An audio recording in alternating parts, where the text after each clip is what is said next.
Ouidah, la ville océane, porte de départ vers les Amériques de milliers d'hommes et de femmes réduits en esclavage. Que les cérémonies marquant le souvenir de la traite négrière et de son abolition ont eu lieu le mercredi 23 août 2023. Autorités politiques, administratives, traditionnelles et religieuses, des représentants du corps diplomatique et autres cadres conviés à la célébration par le gouvernement du Bénin et les différentes délégations venues de partout. Ils sont venus d'Haïti, de la Guadeloupe, de la Martinique, de l'île de la Réunion, de la Belgique, du Togo et de la France et se sont inclinés devant la mémoire de ces hommes et femmes qui se sont sacrifiés par leur combat pour recouvrer leur dignité d'homme et celle de leur peuple. Des infrastructures qui témoignent de la vision du gouvernement de faire de ces lieux de mémoire et de leur animation un trait d'union entre le Bénin et les Afro-descendants. Il s'agit également, à en croire le ministre, de témoigner de cette histoire et d'offrir aux générations successives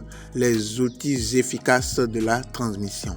Au nom des Afro-descendants, le président du Conseil général de Guadeloupe, M. Guy Losbar, a souhaité que la commémoration de la GISNA soit le symbole d'une solidarité renforcée entre les peuples et un engagement commun en faveur de la justice et de la réconciliation. Je cite, « Ensemble, nous pouvons transformer la mémoire douloureuse de l'esclavage en un moteur de paix, de respect mutuel et de progrès », a-t-il lancé. Une marche mémorielle du fort portugais de Ouidah à la place aux enchères, suivie du dépôt de gerbes et des conférences débats, ont mis un terme à la célébration de cette journée.